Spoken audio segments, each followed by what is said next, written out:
Aujourd'hui dans Grande Gueule, l'émission qui secoue l'actualité, le débat a porté sur la justice sénégalaise et la probabilité de libération de Farba Ngom et Tahirou Sarr. Les chroniqueurs ont exprimé leur colère et leur frustration face à ce qu'ils qualifient d'injustice flagrante. Selon eux, les décisions du gouvernement de Sonko suscitent incompréhension et indignation dans l'opinion publique. Entre analyse, révélation et critique, les discussions ont mis en lumière les tensions entre politique, justice et droit civil, et questionnent la transparence du système judiciaire. Dans cette vidéo, nous revenons sur chaque intervention, chaque argument, pour comprendre pourquoi Farba Ngom et Tahirou Sarr sont au centre d'un débat national, et ce que cela révèle sur l'équité et la gouvernance au Sénégal. Restez avec nous pour un décryptage complet, clair et détaillé, et découvrez les réactions des chroniqueurs qui ne mâchent pas leurs mots. Alors Cour suprême la ñu koy tàmbale mbirub Farba Ngom ak Tahirou Sarr ñoom ñaar ñëpp am nañ ab bay ndégganiku waaye dañ leen ni defal li di contrôle judiciaire. Alors sur ce taxaw bi dañuy bëgg a def bokk na ci nag ñu daal di wax li nga xamante ne jot nañ ko nemmeeku ci reddition des comptes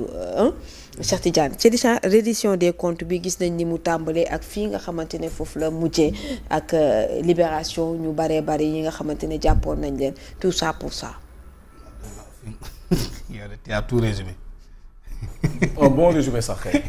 Un très bon résumé. J'aurais du mal à rajouter quelque chose ci li nga wax tout ça pour ça lan laa ciy dolli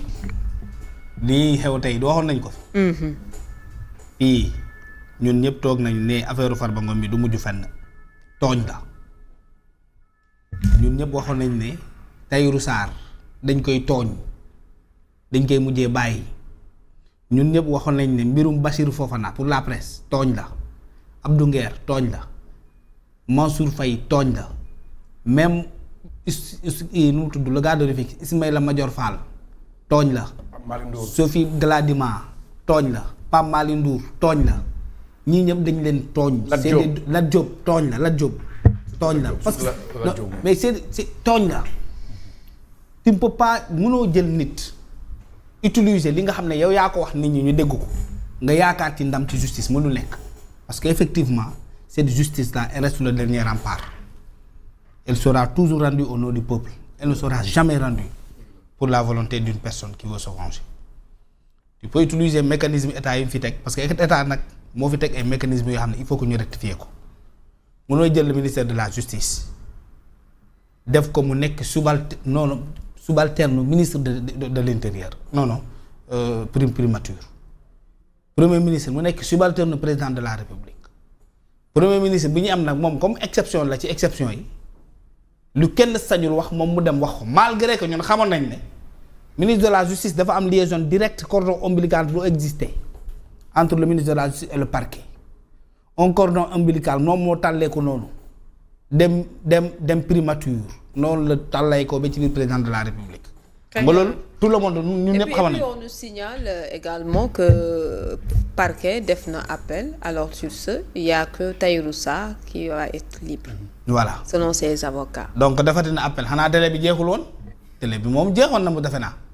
bu defee appel xanaa tey jii léegi nii lay def de mu tudd appel. daa def appel oui léegi nii la ko def pour faire mais délai bi dafa mel ni c'était épuisé. mais fekk na Tahirou Sarr moom génn na ba pare. moom Farba moom la ñu retenir. la dooraat am pour le moment. pour le moment. donc ma ne. tout ça c'est du tralala.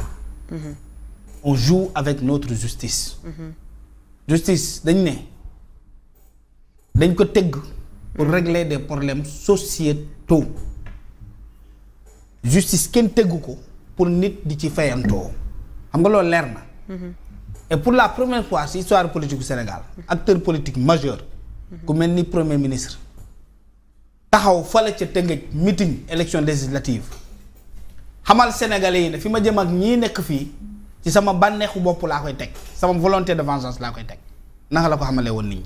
parce que c'est lui qui a dit que bu fi kenn wax ni ministre de la justice autorité judiciaire la mu ne kooku autorité politique la man maay son patron d'ailleurs man maa ko désigné man maa ko proposé président de la république ñu tabb ko ministre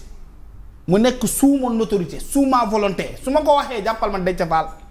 ma dem daal jàpp ko xam nga loolu c'est clair maanaam waa ji nëbbuwul loon boppam après cette déclaration là mais on a arrêté tous ces gens bu mu ko waxee ba pare ba gën ci législative bi ba samp assemblée nationale ci la ñuy jàpp ñëpp te ñu ci jàpp ñëpp 90% bi mooy ni mu musoon tëkku ñu mu waxoon ne suñu faloo di nga dem prison bu ñu génnee ci élection yi dinañ la tëj lii mooy sa dernière campagne et à l'intérieur même de cette justice là il y a des querelles internes il faut oser le dire. Bien sûr. Entre magistrats carriéristes dégg nag moom man de fu ma fekk foofu la may bàyyi dama koy wax parce que fii lañ dëkk ci réew mi di wax ak nit ñi di wax ak ñi nekk ci parquet di wax ak ñi nekk ci tribunaux yi di wax ak ñi dimbali avocats yi lu ñu leen di woowee clerc yi di wax ak avocats yi fii lañ nekk fii di waxtaan ak ñoom ci suñu koñ yi di wax ak ñoom ci mariage yi ci ngénte yi ci gàmmu yi kon fii li ñu fi wax li fi xew sénégalais xam nañ ko au tribunal dans le parquet dans la magistrature dafa am des querelles internes yoo xam ne dafay dugg ci seen atte waaye loolu bu ñu ko réglé wul mais nous on va compter sur quelle justice censée être maintenant ce dernier rempart. Badara Gadiaga daan na wax ne y a pas d'alternative à la justice et si cette justice là elle se plombe ci biiram moom yaa ma yàqal yaa tax ñu envoyé ma Tëngéej yaa tax ñu affecté ma Tambacounda tu aurais pu me mettre ici bi nga nekkee ministre de la justice xam nga ne ki nga nommé maa ko ëppoon compétence maa ko ëpp carrière maa ko ëpp jaar-jaar nga falu rek fayantoo mais loolu du justice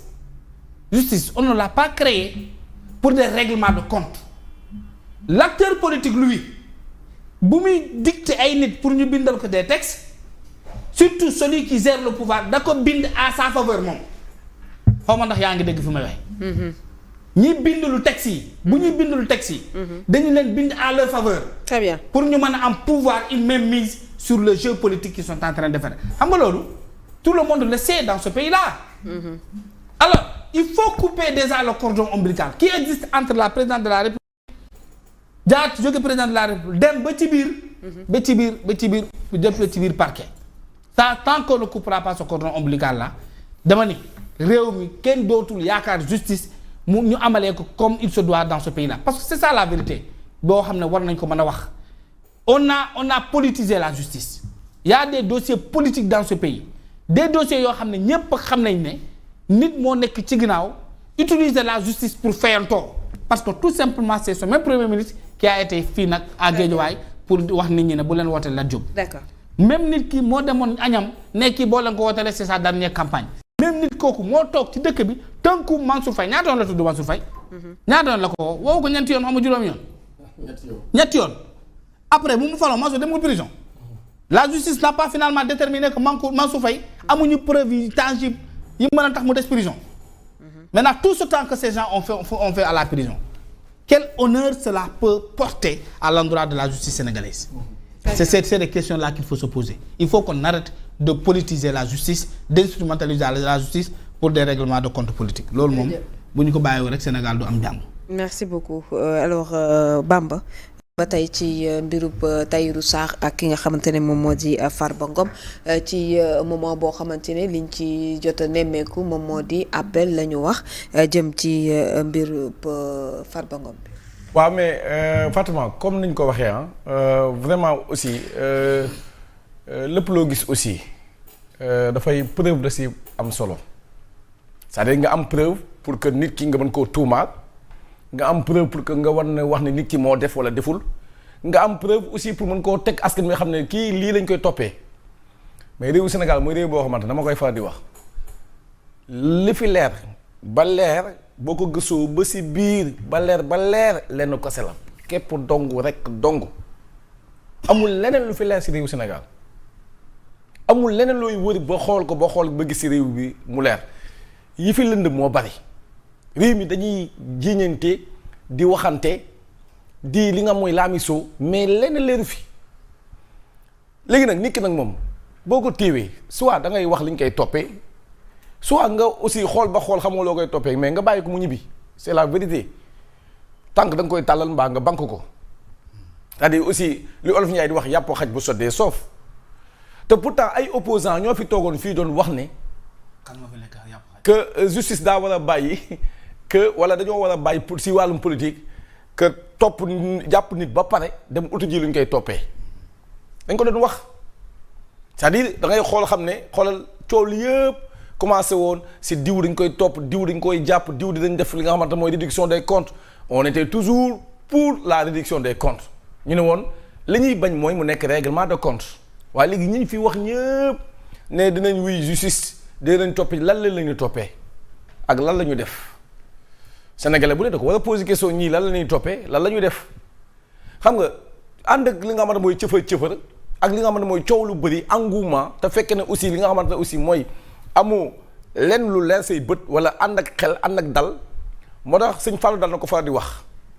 nee na li nga xamante ne mooy kuy daw na dal nànk ndax boo dalee nànk mën a ànd ak li nga xamante ne mooy xel et da ngay gis ne tey li si bëri si yi ñuy def nii yëpp dañuy topp nit tuumaal ko ànd ak mbumbaay bi ànd ak rumbaay bi ànd ak coow li mais tey doo gis li nga xamante ne mooy la ñuy toppee di te tey li nga xamante mooy waxoon naa ko ak le temps li nga lu bëri dina leer parce que ñi fi nekk tey si pouvoir bi dañoo am benn jafe-jafe mooy avec le contre le temps mooy jafe-jafe temps la ñu am looy gën a dem di gën a xam ne yu bëri lu la waxoon gisoo si dara yu bëri lu la waxoon furaas coow li ñu doon andi furaas lan la doon dikk furaas la nga doon xool di ko yaakaar furaas la ñu doon tuumaal ay doomu aadama yu bëri furaas tey dañoo ne bëri Lat Diop bi nga xamante moom ngay wax ñu ne ko nañu wuy si yoon parce que dañ ko doon toppee di ko tuumaal mais Lat Diop a ngi nii ba léegi nii tey kenn waxatul ay waxam kenn waxul la nga ko doon toppee te tey ñu ngi ko bàyyi këram def ko bracelet électronique te loolu justice da sa war a wax boo jëlee li nga xamante ne mooy Pape Malick Ndour bi ñuy wax Pape Malick Ndour ba ñuy nekkee li nga xamante mooy au pouvoir ba léegi coow lu ne lañ ko fa yàq andi ko façon dossier bu ne tey amunoo fëgg benn Sénégal laaj ko lan lañ toppee Pape Malick lu mu wax la ko Ismaïla Madior yaa ko wax sànq boo jëlee Farba Ngom aussi boo jëlee li nga mooy Tahirou Sarr c'est-à-dire ñi fi nekk ñu tey ñëpp jafe-jafe sax mooy da ngay wax ne lan la ñuy toppee da ngay am jafe-jafe wax ko te doo xamante sax en fin de compte lan la ñuy toppee te loolu nag damay jàpp ne aussi nit ki wax dëgg yàlla boo demee ba koy tuumaal parce que non seulement bu dul sax yóbbu ko si wàllum kaso bi mais ay gorom ak ay dëkkandoom ak ay am di jàmmam nga yàq deru doomu aadama tuumaal ko vilipande ko fu ne jaabaa jonge fu ne kaay wuy justice kaay dinañ la woo kii jàkkaarlu ñu muy Abdou Nguer mii mais moom mii aussi ñu bëree si benn jamono yi amul ni yéen yóbbu ko si kaso bi mais ba tey Sénégalais du toog ne lii lañ koy toppee ba tey Sénégal du wax ne lii la Abdou Nguer def pour ñu jàpp ko mais Badara Gadiaga aussi am na ay jamono ñu bëri dañoo toogoon amoon li nga xamante mooy yéene pour ñu yóbbu ko si kaso bi yéene ko li nga xamante mooy safaan ba mais tey ba tey bu ñu wax ne lan la ñu toppee Badara Gadiaga parce que waxul deful léegi loolu yëpp li ko andi mooy dañoo nekk si benn règlement de compte yàgg naa ko wax nee naa la dañoo nekk si defante boo xam ne amul benn sens defante boo xam ne xamul fu mu jógee ak fa mu cosaanoo ak fa la jëm li si am solo mooy nit da ngay gëm ne àdduna ñëpp mën nañoo ànd ak yow. li nga gëm mooy nit ki il faut il y a toujours des oppositions mais nag bu amee opposition da ngay wóolu sa bopp gis nga ni boo duggee si langue politique boo bëggee toog si li nga xamante mooy si penc mi da ngay wóolu sa kaddu wóolu sa xam-xam wóolu sa parcours wóolu sa jaar-jaar bu fekkee ne nit wax na nga tegg ay waxam tegg sa bopp mais doo ñëw nit ki parce que ñu jox la pouvoir yow nga war a doxal nga war a fexe ba développer Sénégal nga jël pouvoir boobu di ko dóor li nga xam ne say opposant et tey dama jàpp ne tey li nga xamante mooy France daal di xideen parce que tey ñi ngi nii mënuñoo wax li ñuy toppee Farba Ngom mënuñoo wax li ñuy toppee li nga xamante mooy Tahirou Sarr te pour man nag tànk dañ koy tàlla maa dum bak nga ko bu nekkee mënoo koo topp nag amoo ay preuve nga bàyyi mu ñibbi ay këram. Très bien, merci beaucoup.